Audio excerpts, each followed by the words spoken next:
tea time. That's right. It's Monday night, 8 o'clock.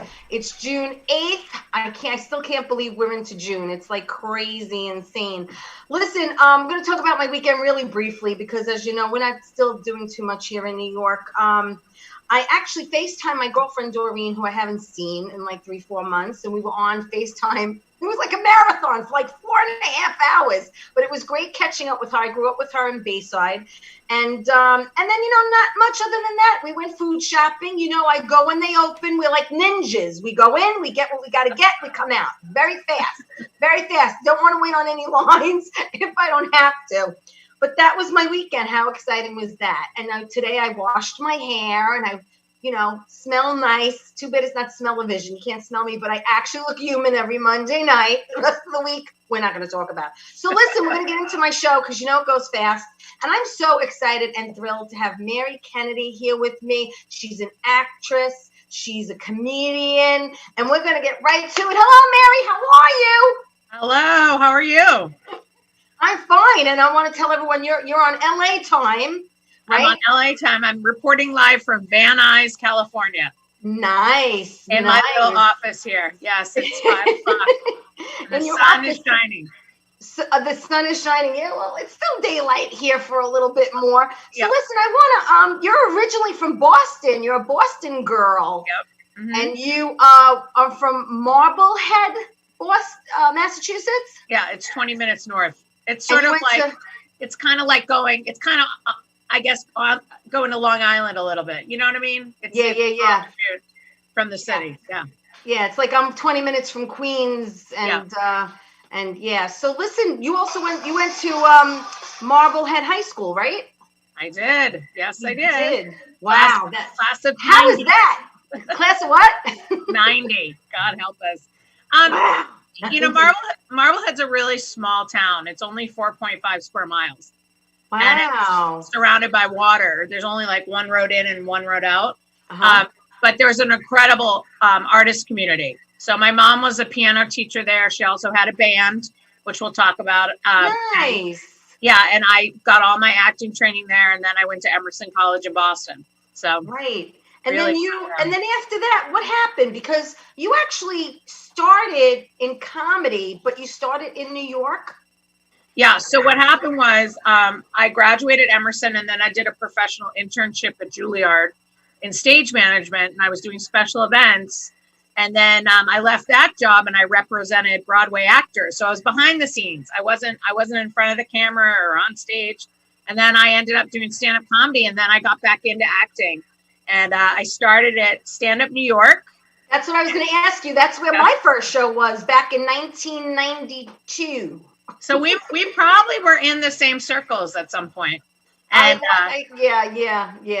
And it was amazing. And then New York Comedy Club was my home club as well. Now it's Broadway Comedy Club. Yep. With Al Martin. So Tim Davis and Al Martin and Tommy Savitt were the three guys that got me going. And then I met John LaRocchia. Right. And worked with John, for a while. And then after 6 years living in New York, I moved to Los Angeles. You moved to LA. Now let me ask you a couple of questions. First, Yeah. All right, so your first show was at Stand Up New York. And who did you work with back then, and who were your mentors? Because I think you actually worked with David Alan Grier. Yeah, I featured for David Alan Grier. I started going on the road in New York. I really didn't start going on the road till I was in LA. I toured with a mom's group, but the people that I really worked with in New York, I mentioned Tommy Savitt.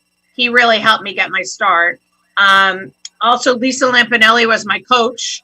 Oh, wow. For a while. She was great. I would hang out with Tony Rock, which was amazing. I got to hang with him. What was great about Stand Up New York is every night some amazing comic would come in, and Robin Williams, Ray Romano, Jerry Seinfeld would pop in there all the time. And I was producing a woman show with Darlene Violet.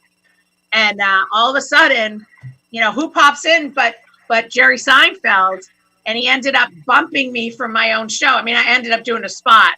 But he's like, are you okay that I bump you? I'm like, you're Jerry Seinfeld. Like, go ahead. And so I got to meet all these great people along the way. Wow. Yeah. So yeah. But growing up, I mean, like, all right, you were behind the scenes with the acting a little bit in the beginning, but I mean, did you ever think at that moment or growing up at one point you wanted to do stand-up comedy? I used to watch Bobby Collins all the time. And I know you've had Bobby on. Yeah, I love him. I love Bobby Collins. I used to watch him all the time, and Ellen. And I really liked it. I saw Raw probably when I wasn't supposed to, Yeah. And I loved it, but I always knew I was funny. My mom has a wicked sense of humor. She did have a wicked sense of humor. My father, really funny. My brother is probably the funniest person I know. Wicked pissa. But yeah, he's hilarious. So, the thing is that I used to be an altar girl, and I used to crack jokes on the altar while we were doing, mass. And so, with my friend Anne Marie. So I knew I was funny. And it was when I finally figured it out, it was like I came home. When I finally figured it out, because, I went to the American Comedy Institute in New York to get my training for comedy. But when I did my set, it just, I was home. It made sense. And then I ended up producing shows for Stand Up New York. Right. Al Martin made me the MC for the 12 a.m., 2 a.m. spot on Thursday nights, which was one of the best gigs ever because I either had full crowds or no one. Right. And then I left and I went to LA, and LA's comedy scene is totally different than New York. Now, what made you decide to leave New York and go to LA? So Judy Carter, who's out here, she does a lot of training for comics. She had a comedy conference in Big Bear up in the mountains of California.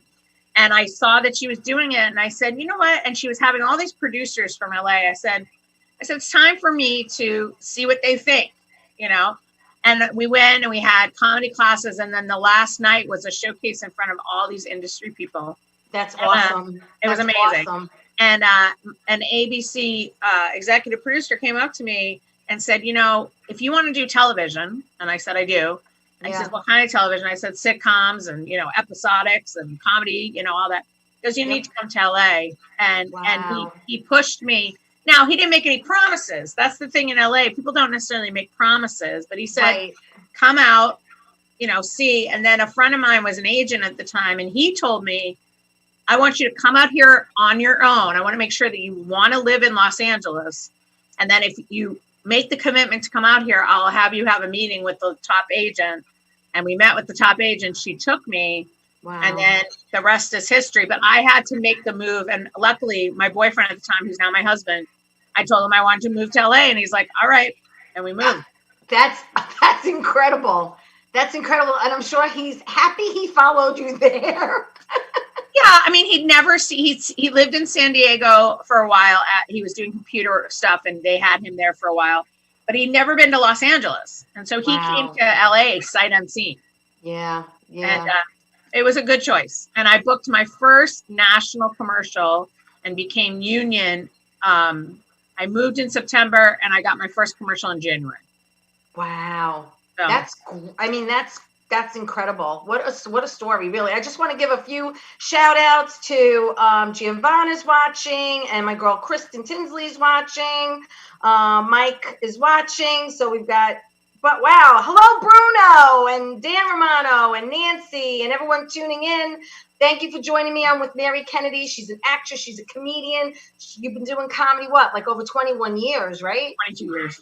22 I think, years? yes, almost 23 years, yeah. Yeah, incredible. And then, I got into stand-up back in the 90s because I figured, I, like you, we have similar stories. I've just figured, because everyone told me how funny I am, and I never thought I would do comedy, which I did, because friends of mine gave it to me as a gift to the Learning Annex comedy class. Oh, Tim Davis used to teach that. So I studied with Richard Mincer, was my teacher. Yep. It's awesome. My first show was at Stand Up New York, but my whole thing was I wanted to eventually either get on SNL or my own sitcom. Back then, your top 5 sitcoms were all stand-up comics back then, so, but acting is definitely in my blood. I'm a character actress, and I love doing different characters, and I I'm so thrilled for how your journey played out, because if you would have stayed here, you don't know what would have happened, quite honestly. I probably would have gone way of the theater. I probably would have started doing, I've done my one woman show 3 times, different versions of it. That's where I got my training at Emerson. That's probably what would have happened. But I think coming to LA, it made me I really had to kind of redo a lot of my training, because television and film training is different than theater training. Well, you mentioned that things are different out there. I know a lot of people are telling me, because now I'm doing more independent films. I landed one hotels.com commercial, but it was so long that it wasn't on television. It was internet. But I just lost my train of thought. I just had a brain fart. Sorry. Okay. This is what happens as you get older. Sometimes. What was my point? I don't know what my point was. You're going to have to help me out. LA. Different. LA. Thank you. So a lot of people are telling me don't go to LA now because there's so much work here in New York. But what's the difference? You're saying there's a big difference out there. You got to understand, when you're doing theater, it's big, right? It's big. You're in a theater. When you're doing television, it's this. If this is a medium shot, or this is a bigger shot.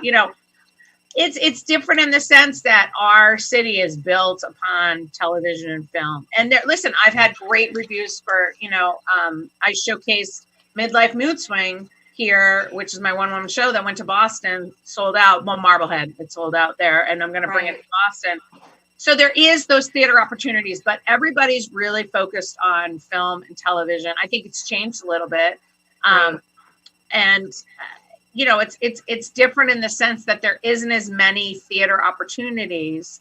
And I remember when I was in New York, I would have 7 sets a week, and I was such a baby back then. I was so, I look at my set back then, I go, oh, I got 7 sets. I mean, I wish I had it now, because now I have I have a good solid hour, right? But when I came out to LA, it was 1 set a week. And now that I am known, before the pandemic, I was getting probably 3 sets a week. And with the pandemic, I actually work more. That's what I was going to say to you. Are you actually still, are they still doing shows out there? Yeah. I have a gig at Flappers. I do Flappers a lot. I saw that gig. Yeah. When is that, Flappers? No, I just had it. It was Friday night. So, how was it? Did they sell out? Are they limiting seating there? Well, no, what they do is it's via Zoom. So you get a Zoom ticket, and then they'll start having, I know some comics like Bob Marley, who's in Maine, is doing comedy shows in drive-ins. Yep. Kansas City comedy opened to 25% capacity. But I've been doing a lot of Zooms. Right. And it's funny. I had 2 Zooms Friday night, and I felt like I was back in New York. I had 2 sets. I was like, woo! So, you just do. Some comics, even some professional comics are, and I consider myself a professional comic. Some are putting their head in the sand and going, I don't want to do Zoom. But what happens when everything opens up? Everybody's this is the new norm. This really is. And you know what? We as entertainers, and phase 4 being the last phase coming back and being our industry, we have to do something to stay relevant and stay out there. Exactly. I can't bury my head in the sand, and that's why I'm still doing this on a Monday night. And I have the Italian Chicks, which was endorsed by Danny Aiello, may he rest in peace. But Danny Aiello endorsed the Italian Chicks while he was here. So with the Italian Chicks are doing a show at the end of the month. And it's going to be different for all of us. This is a different type of comedy. Well, and what's fun for me, which I was, I love the audience and I love having people in 3D. But what's kind of fun is I get to see people on their couches watching me do comedy. Right. And it's helped me. If somebody asked me to do a TV set tomorrow, I'm so much better prepared. It doesn't intimidate me like it did before. Right. And so, I've been working on my hour, and I did my stint on Shameless. So TV doesn't make me nervous, but but I've had to be creative, and I've had to, a lot of comics are doing a lot of jokes about the pandemic, and I've tried to get away from that. because whether we're in a pandemic or not, I'm still going through menopause. So I'm trying to. Right. Yeah. That doesn't go away for a while. That doesn't go away. And, and it's probably getting worse. And, I talk about, all my sort of changing and having teenagers and, so if I can be in your house and do that, and you want to sit on your couch with your dog, I mean, it's been fun. Yeah. It's been a ride, and I'm glad I had the opportunity to do it. And, I'm teaching Zoom acting classes to kids and adults. I'm doing pickups for the movie I'm in, The Year of Laughing Dangerously. We're doing pickups for my house where I'm doing it in front of a green screen. Wow. So it's amazing. Really, it's a whole new it's a whole new world. Listen, I just want to take a quick break. Okay. We're going to hear from my sponsors. Everyone, stay where you are. Don't go away. More with Mary Kennedy when we come back.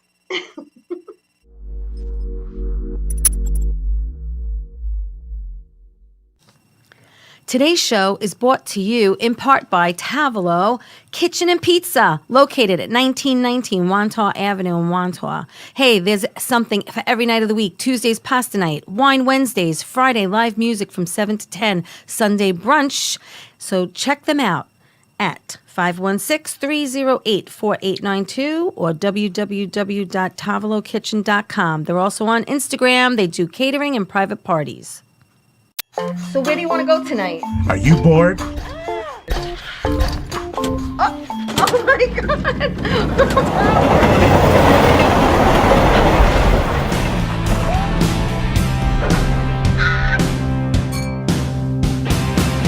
Hold on tight. We're gonna coast this.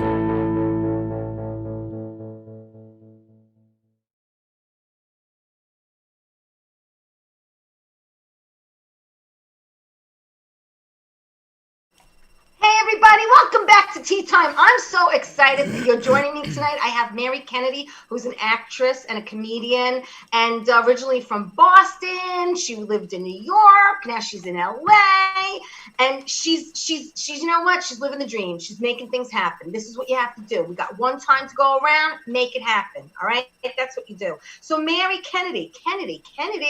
Very popular name. Are you related to the Kennedys? Yes, I am third cousins with them. Third cousins. So are you invited to any parties? No, my father went there for the summer with my grandmother. Yeah. It's on my father's side, and he ended up getting bitten by a spider, and he was in bed all week, and he got to watch all the Kennedy boys playing outside, and he was able to basically lay in bed, and the nurse for JFK came in and helped him.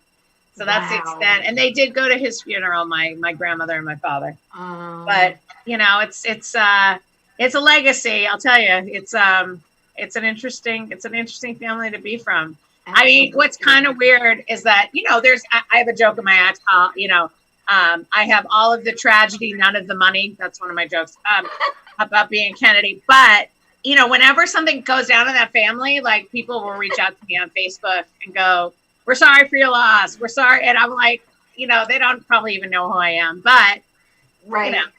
It's people remember my name, but yeah. You know what? It's a great name, and it's Mary was my grandmother's name, by the way, but Mary Kennedy, it's like, it's so easy to, for me, it's easy to remember, and I don't remember too many things. Yeah, you're right. Yeah. So I just wanted to ask you, you host and produced Menopod video podcast, right? Yeah, it's actually a podcast. The video part is our sketches. Okay. And we do a show called Menopod, which is about people going through menopause. And we do have guys on there too, and they talk about menopause, and we do sketches on women stuff. And with Sue Merlino, she's my co-host. And when is that on that people can watch that? So it's on, we try to have them drop on Fridays, but it is a podcast. So if you go on iTunes or Spotify or Anchor, you will be able to listen to it. And then the sketches are on YouTube and Menopod Video Vodcast on Facebook. Cool. Yeah, for men, I usually call that a midlife crisis. Yeah. Yeah. Okay, so tell me about what came first, Vanity Fair or Conan? Oh, that's a good question. So, Vanity Fair. I try, Mary. I try so hard. Vanity Fair came first because what ended up happening is I was a dancer for Allie Willis. May she rest in peace. She wrote Boogie Wonderland and the Friends theme. She's a songwriter. I was in her live show called Body a Baby. Wow. And I got to work with Keith Young, who was the choreographer for Rent and Smurf, among others. Wow. And I am an actor who can move. I'm not Baryshnikov. And he called me on the phone and he said, Vanity Fair wants, and now I'm doing the spoiler, Vanity Fair wants a person whose legs look like Queen Elizabeth's. Okay. And I said, really? You think? And what's interesting about Keith, he was incredible to work with. I love Keith Young. He will cast dancers by the way their foot looks. He's had dancers send him pictures of their feet. Wow. And he'll cast them by their feet. It's so interesting, right? So with me, he's like, of course you have her legs. I go, yeah, but I'm younger. He goes, no, trust me. And so Vanity Fair, I had to take pictures of my legs. Mm-hmm. I sent that to them. I gave them my resume, all that stuff. And they cast me and they put me in like a dress and a wig that could be like her. And I worked with like 14 corgis. And wow. I danced with these corgis. And my friend Kristen Mangione, who's a choreographer in New York, she helped me too.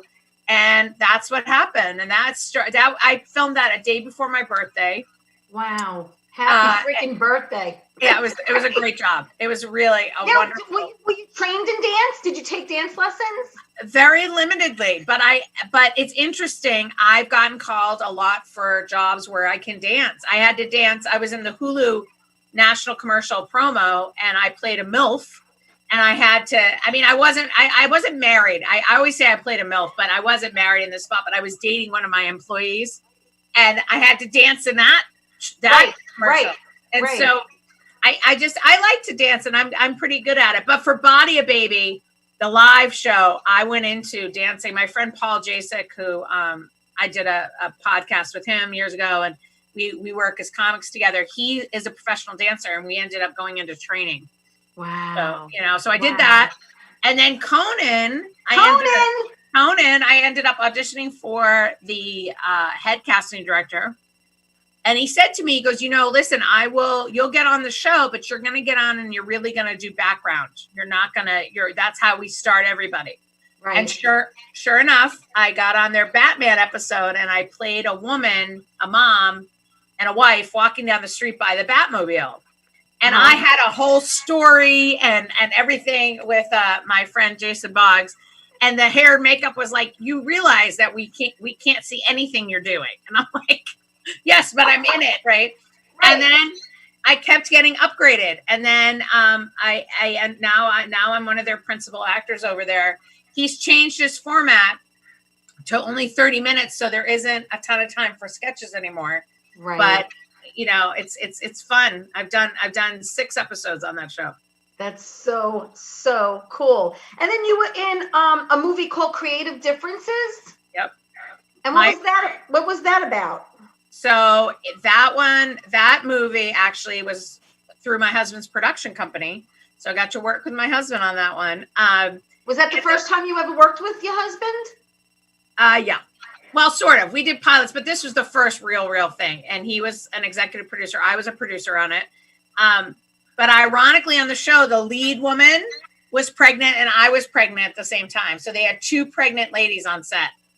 Wow. And it was wild. But it's a movie about basically a screenwriter who has to get this screenplay off the ground. And Dennis Haskins, who was on Saved by the Bell, is this big tycoon. And he pays for the film, and you just sort of watch us go through what it takes to make a film. And I play Irma, the bitchy sister-in-law. Wow! And it's fun. It has Justin Chilton from Little Miss Sunshine, and Joshua Alba, who is he's actually related to another famous Alba, and we had Dennis Haskins and me. And it was a really fun movie, and it was an independent. And Yes, took us that was in 24 days. 2010, right? 2010. You can get it on Amazon. And we had to cancel production for 2 weeks because of the rains. We had the worst rains in Los Angeles, and it rained out our set. But we still did it. Wow, that's wild. And then you did another movie called Shattered. Yeah, that was a big break for me. Molly Burnett, big soap opera actress. Ariane Zucker, huge as well. I got to work with them. It's interesting. I only got to do a scene with Molly. I didn't end up working with Ariane, but Really?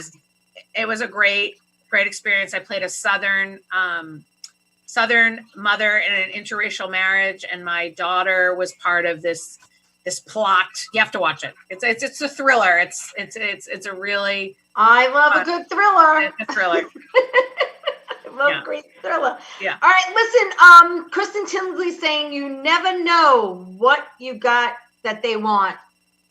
It's true. She means when you talked about the legs. When we were talking about the legs, I think she meant when you talk, like you never know what someone wants, right?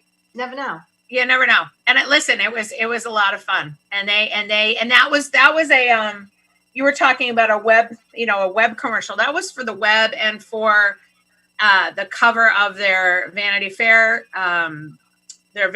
cover for the Queen. And so they wanted something on the web that would correspond with that. It was a big campaign. I didn't realize how big it was until I ended up doing it. So, and I got to work with dogs. So that was fun. Now you mentioned your husband, who's half Italian, by the way. He owns a production company. Yeah, Morgan Hall Media, and I'm also one of their executive producers. And we've done pilots. Right now we're working on something we can't talk about. But hush. It's hopefully it will all work out. But yeah, no, they were the production company that helped me when I did a pilot with Nick Mom. It's good out in LA to know the business. That's what I tell all of my students. It's you're a better actor if you know the business out here, and it's always changing. And if you just have your blinders on, you're just an actor, and you have your manager and your agent handle everything. That's okay, but you should also know what's going on in the business. Right. As far as what specifically? You should know what contracts you're under. You should know, if you're a SAG actor, what does that mean? You should have the best headshots and resumes. You should be competitive. You should know the trends. Mm-hmm. Right now, a lot of people are going to be doing stuff at home. Make sure you have a camera, make sure you have a green screen, make sure you have a backdrop, make sure your sound's good. Right. Just and whenever, go ahead. Make it look as professional and as good as you can. Yeah. And know how to do your own makeup, ladies. I did all my makeup on the road when I was a road comic, and know how to do your own makeup, because it's not, I do all my own makeup. I do my hair. When I did the Emmys, I was a host on the daytime Emmys for the red carpet. Right. I had my hair and makeup done professionally for that. But, as we've seen these past months, it's everyone's due for a color and a cut, girl. Yeah. And I've been doing my husband helped dye my hair, and I had to redo it because he only dyed to here. And then I looked like I was wearing a yarmulke, and I was like, "No, you didn't do it right. You did it." And he was scared. He was like, "I can't do it." I was like, "Just get the color on." So that's great. That's great. You gotta give him an A for effort. That's for sure. A for effort. And then no, never again. Wow. All right, so listen, we're gonna take another quick break. Hear from my sponsors. Don't go away, everybody, because we're gonna be right back with Mary Kennedy. We're gonna talk about Shameless and about her nude scene. Don't go away. We'll be right back.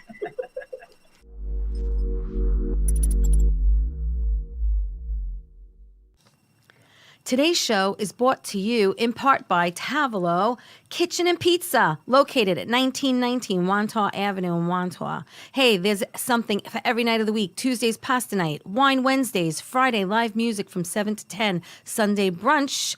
So check them out at 516-308-4892 or www.tavolokitchen.com. They're also on Instagram. They do catering and private parties. So where do you want to go tonight? Why don't we go to Coasters? Oh, cool. I heard it's a great place. Let's check it out. Yeah, definitely. All right. Oh my God.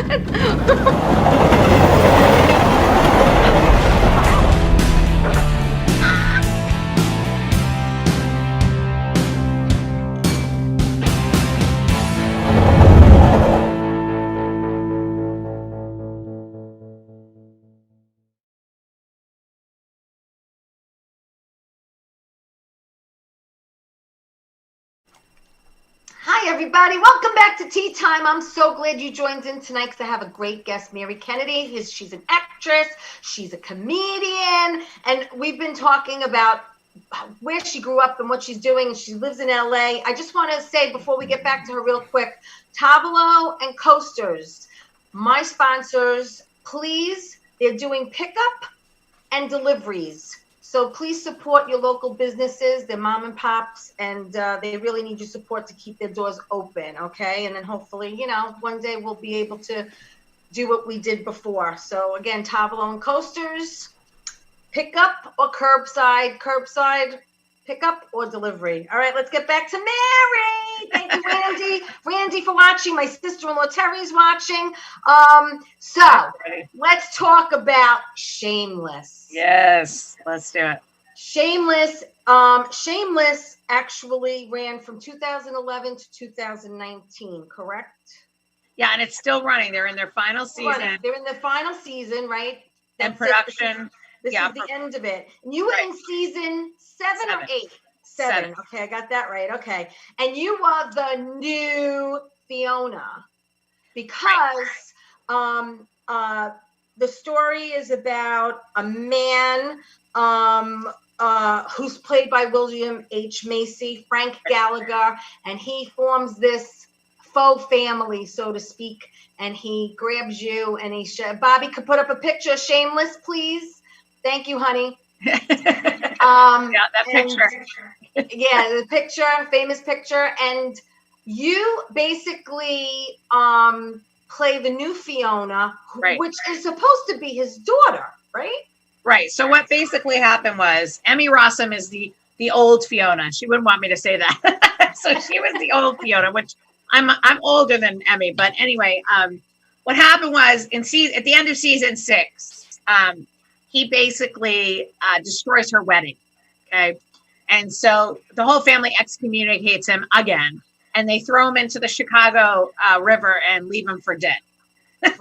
Right. And because then he has a little bit of a drinking problem. He has a little bit of a drinking problem. And then he shows up in the kitchen, and they end up kicking him out again. And so he ends up in a homeless shelter. And he has this plan with new Monica, played by Arden Marine, who I work. She's incredible. She's an insatiable right now. He basically turns to her and goes, I've got a great idea. I'm going to create a new family. So he ended up kicking all of us out of the homeless shelter. And I'm sitting there minding my own business. And he goes, he goes, you know, and I get up and he goes, new Fiona. And I'm like, all right. And I'm an out of work prostitute who works for food. So when he told me, you know, come along, I, of course, was like, sure. And then I was basically in your bra the entire time. A bra, a skirt. Yep. Shirt over it, but everything's like really just hanging out. Yeah. I'm at, and the specs on this audition, you get, you know, a breakdown of who they want, you know, and on it said it's a prostitute who's let herself go. And I use the prostitutes in Boston in the combat zone as your inspiration. As my inspiration. And I said, it's cold in Boston. They're not going to be, you know, they're not going to look like high class call girls. They're going to look a little, you know. And so I did that. And the director, Ian McDonald, who I love, he said to me, he goes, we knew you had it as soon as you walked in the room because you were what we were looking for. Wow. Everybody else, you know, had jewelry and fishnets, and you know, I came in looking like, you know, it was actually more authentic. You came in looking authentic. Yeah, more authentic, and you know, and it was a great ride. I mean, I went to the season 9 premiere and I saw Bill and we talked, and he's such a love, and he accepted me into the cast immediately, and I mean, what was it like to work with William H. Macy? I mean, he's incredible. He's a really amazing guy. We talked, we talked the business. We talked, we actually talked, so many different things about how we got to start. And he played the ukulele on set. He's a really nice guy. And Nola Hampton made it feel really, she owns the bar with gorgeous Steve Howie. So she was really, everybody was really welcoming. And there was one part of my experience with him that I'll never forget. We were filming in Chicago, and when you're filming on location, you have your base camp, and our base camp was like walking distance. It maybe was like 2 blocks, but they have to take you in the van wherever you go, because if they don't, and God forbid you trip or something, it's on them. So we're filming that day. It was my last scene, last episode that I was in, and we see crowds of people on either side of the street watching us film. Because Chicago's a huge fan. Oh, yeah. And we all get in the van to go back to base camp. And he goes, I want you as we drive down, look at the crowd and look that they're watching you. This is what he's saying to me. I'm like, okay, they're watching me. He goes, this, you need to take in your head here, realize what a moment that is. And then we go outside and there's all these people wanting to take pictures. And, we're behind this sort of barricade so they can't get into our trailers or whatever, but they're all taking pictures. And they're taking pictures of him. And then he goes, all right, I got to go back to my trailer. And he leaves me there. And he goes, everybody, I want you to introduce you to Mary Kennedy. She's new Fiona. She's someone to watch. And they started taking pictures of me. And then and then security got me and said, okay, Miss Kennedy, you need to go back to your trailer. And 2 people were waiting for me for autographs at my trailer. It was so surreal. Oh my God. That is like, someone had asked me the other day, has anyone ever asked you for your autograph? Yeah. And I said, no, but I was asked after a show, would you please take a picture with me? Right. And the first time that happened, I was kind of like taken back because I was like, you talking to me? You talking to me? And then she's like, yeah, can I have your pic? Can we take a picture together? And I was like, sure. But that is like a surreal moment too. That was obviously the first time someone ever asked you for your autograph, right? Right. And then listen, I did the press junket for Shameless. I've signed headshots now, and I put stuff up for auction. Oh, now it's old school. It's old hat. Yeah. But now it's, I have T-shirts, whatever. But what I'm saying is, it's the part of the business that I didn't necessarily think I was going to get to. And listen, I was a supporting character for 6 episodes. But that's what I like about him. He was trained in theater as well in Chicago. He really just sort of is so okay with himself that, he's going to give the wealth, and say, here, right. It's a very unselfish act. And that just shows you what a beautiful character he has. He's very authentic and not too many people would do that. I mean, that was a beautiful thing to do. It really was, to give you a moment in the spotlight and to have you come out, so to speak. Yeah. You're coming out. So, I think that's amazing. You had a very controversial scene in the show. I'll give a shout out real quick to Jennifer Lantini. Thank you for watching, Jeff. You, and listen to me, girl. I don't know if I could do it. Maybe from the waist up. But you did a scene full frontal nudity. And I know that they closed. It was a very close set that day. Yep. Only a very few people were on set. And I know your husband had some, the Italian side of him had some reservations about you doing it. Yeah, but then I told him how much I was getting paid, and he was like, go ahead. Yeah. Right. Listen. Because at first, in one breath, he's like, I don't know if I want people to see my woman. You know what I mean? Right. Like what I have at home. But like you said, you convinced him. Well, listen, millions have seen me now. So here's the thing. Years ago for Deadwood, I went up for a role on Deadwood. And my agent said basically you're going to be topless under this lace shirt. What do you think? And I said to him, and the director, Deadwood was a big show back then, still is. It's incredible. Yeah. And the director was somebody that I wanted to work with. And I said to my agent, I said, you know what, I'll do it if I get it, because I believe in the project and I want to work with the director. And that this is what acting is about. Yes. Another role came across the table to do some nude stuff, and it wasn't the type of project I wanted to be involved with. I felt it wasn't me that they were going to be objectifying per se, even though you were going to see some nudity. It was the other women around me that they were, and I was like, you know what, I got to pass on this one.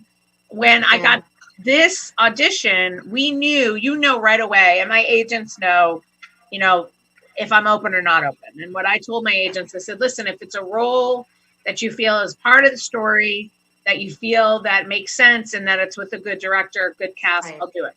Right. Well, because you assume that if you're going to play a prostitute at one point or another, some kind of clothing's going to be coming off. Yeah. And I had to do some other stuff too that I won't talk about. But the fact of the matter is that, Shameless probably going to be a part. So when I got the audition notice, it said that there was going to be nudity. And before the audition, I had to sign a rider saying, I understand there'll be nudity. And then in the room, they asked me, are you okay if you do nudity? And then after I booked the part, I had to sign another thing saying, are you okay? So all along the way, I was very aware of what was happening and trying to mentally prepare for it as well, yeah. I'm sure. Yeah. And when the day shows up, you're not necessarily prepared. But what was lovely is they were all like, listen, it's a closed set. The director and the director is the one that's going to see it. I think there might have been probably the AD was on, and there had to have been some sort of producer. But I was in a shower. I came out of the showers naked, and in the shower, there's a little room. They don't have you in a real shower, and there was steam coming up. And my wardrobe lady, love her. I wish I remember her name. She had a towel neck. Basically, I took off all my clothes. She had a towel on her. So as soon as I opened the door, and then I had to turn around and go back in, she could clothe me. Right. And I remember everything's quiet on set. You hear the director and the village. They call it the village. And she held my hand and she's like, "You can do this." Oh. And she said a prayer. I don't even remember what it was. And and they go, action. And I opened the door. And then my friend, one of my friends that I've worked with before, she was one of the actresses there. Thank God. So when I saw her face, I felt better. But anyway, the long and short of it is then I came back and she gave me a hug, and then I had to do 5 other takes. So by the time I got to the 6th final take, I was like, whatever. Like, it didn't matter. But it was scary. Been there, done that. All right, let's do another 5 more. Yeah. Well, and then the next day of shooting, I had to flash, and I forgot about this. I had to flash Patsy's Pies by Behind with Arden and Bill Macy. And I forgot about it. And so we get on set and they're like, well, you're going to flash. And I was like, oh. And at first I was like, okay, I'm just going to flash. But they put our butts right against the glass of Patsy's Pie. And there was all these background actors sitting there. So they had, basically they got to see where my babies came from. And I was like, that was worse, actually. But after my walking out of the showers, Bill Macy gave me a standing ovation, and then the crew did and said, welcome to the Shameless family, because they've all done nude scenes. They all. Right. So for them, it was old hat, and you were like, you were being initiated.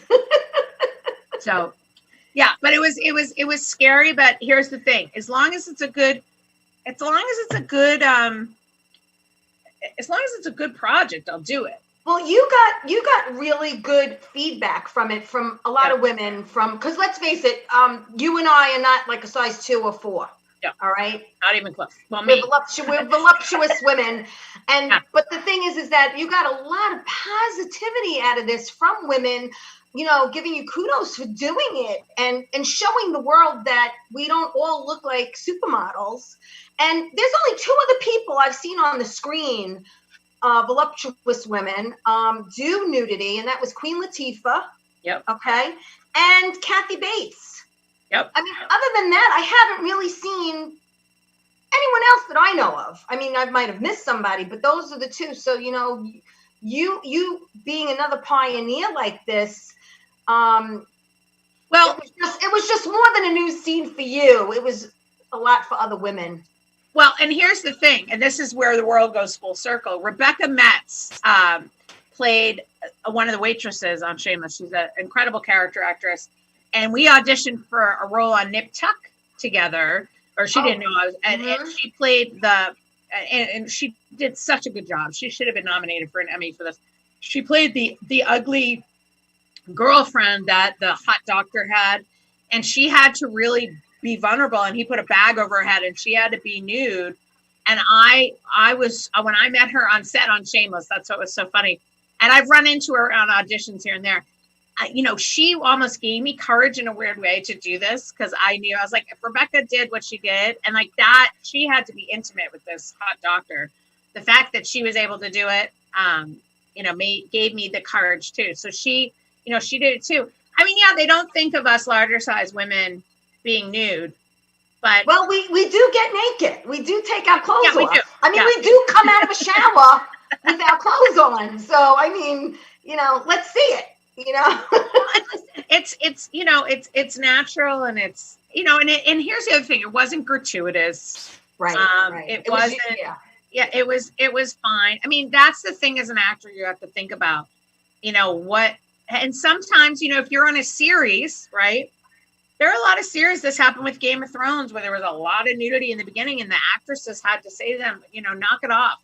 I'm not doing this anymore, because it's every scene I'm taking my top off. Right. Yeah, like you said, unless it's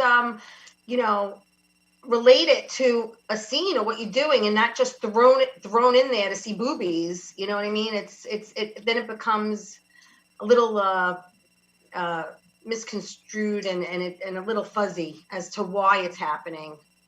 Right. And you want to make it relatable and realistic. You know what I mean? Well, and of course she's gonna, we were squatting in this house. Of course she's gonna take a shower. Of course, so it was very organic. She's a very clean prostitute. She's not a dirty prostitute. She's a clean prostitute. She just ate chocolate chip cookies downstairs, and she needed a break, and there was no towels. So I think that, and I got a lot of letters from women saying, "Oh my God, thank you for doing that." I also, not gonna lie, I've had some creepy followers. I've had guys from prison follow me. Holy cannoli. Yeah, I've had love letters from men on Facebook that are frightening. But for the most part, it's been a very positive experience, and an image is forever, so it will be out there. Right, which your kids have not seen, and they're not allowed to see. Well, they're not allowed to see. My sister-in-law put together a picture of me, because when I'm walking down one of the streets of Chicago, and you see me in my bra, and my daughter was hanging out with her friends, her teenage friends, and the picture was up. It's a great picture, and she came into my office. She goes, "Could you take that picture down?" I said, "What?" "I want my friends to see in the bra." And I was like, "All right." But no, they can't watch it. I mean, at some point, as they get older, I'm sure we'll run into it. And is it true that they gave you a choice of bras of which one you wanted to wear? Oh my God, it was so fun. So whenever you get a fitting, and John Levy cast me in this, who he's brilliant. He also cast me in ER years ago. I did 2 episodes on ER as a cop. Cool. Mm-hmm. When you get fitted for a cop, you get everything. They give you everything, so you look completely authentic. So I was covered, for this one, I come in and I see my boots, and I see different bras, and I see shirt, skirt. And they were looking at the bra to make sure that I was covered, but that it brought me way up. And so it was all these great sort of push-up bras. And right. Did you take any home? No, it's still in the wardrobe closet. When they wrapped me, mm-hmm. I said, "So am I done? Can I take my clothes?" They said, "No, because you never know. What if we bring you back?" So I would love, but who knows? I don't know how they would fit me back in, but I would love to go back someday. And I'd do another nude scene if they want me to. That's great. You want me to open the shower again? I'll do it. That's great. I want to thank everyone for watching and tuning in. Hello, Kevin and Marty. I'm here with Mary Kennedy. She's an actor. She's a comedian. So Shameless, 6 episodes. That's a lot of episodes to, keep bringing you back. where do you go from here? I mean, you mentioned to me, and we're going to talk about it's the year of laughing dangerously. Yeah. Let's talk about that for a little bit. So, Timothy Chismar, who is an actor and producer, approached me and said that we're doing this film written by Brandy Hoffman, brand new writer out there, and she is also in it. She also stars in it. They wanted to cast like a headlining comic. Hello. And so, they approached me, and I went through the auditions, and I auditioned for some other roles in the movie as well. And they approached me and said, will you play this up and coming? I mean, you play this headlining comic who's working with Brandy in this, who's an up and coming comic. And I said, sure. And I shot back in March.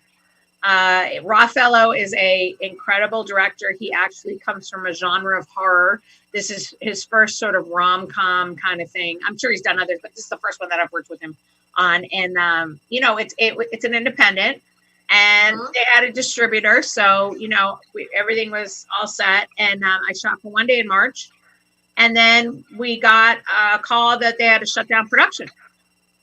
So I was supposed to shoot 3 days. I only shot one, and I played the role of Rosie Ruckus. And just that name is it's kind of foreshadowing. And now I'm going to be doing my pickups over, a green screen. And I've been working with Brandy, who's the writer, on my character and kind of what I'll be doing. But it has a distributor, and we'll be streaming probably in July. It's called The Year of Laughing Dangerously. And you'll see many different wrestlers in this movie. You'll see a lot of different comics in this movie. I'm so excited. I'm just itchy to shoot my last days. I'm looking forward to it. We have a couple of minutes left, Mary. See how fast this went? I know, it went really quick. We have 2 minutes left, and I want people to be able to watch you and follow you. And so where can they find you and follow you? If it's Facebook or Twitter or whatever, just shout out where people can find you and follow you and watch what you're doing. If you go to M. Kennedy Comedy on Facebook, Twitter, Instagram, you can find me that way. M. Kennedy Comedy. M. Kennedy Comedy. Yep.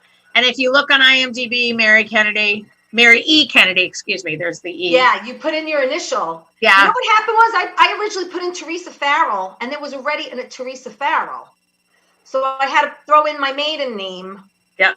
Canastracy. So I have that way people can find you. Yep. So yeah, that's good. And then just iTunes, Spotify, all that stuff. Listen to Menopod. Menopod. I love that. Love it. And and you can watch that. So that's it. And then just really look on my socials. You'll see where I am. And you can always catch me at Flappers at least once a week. And you can through the Zoom. So if you're on the East Coast, through Zoom. Yes, we're on the East Coast. Yep. Yes, we are on the East Coast. and then I'll be on LaRocchia's doing something Friday, so you'll see me there. Yes, John on Friday with the Laughter Saves Lives, correct? Yep. Okay, great. And reach out, and I would love, listen to Menopod, ladies. It's all about this crazy thing called menopause. I think I myself, there are a lot of people that can relate. No, it's like some of my friends are like, there's an alien living inside me. And my hot flashes were really bad. And then I took gluten out of my life and they're gone. So there's a lot of tips. So and no soy. No soy. Soy no good.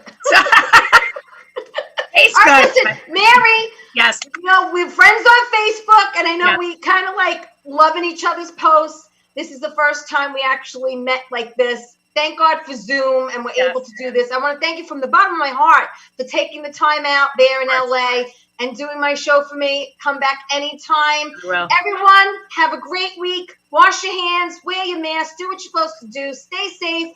See you all next week. Ciao.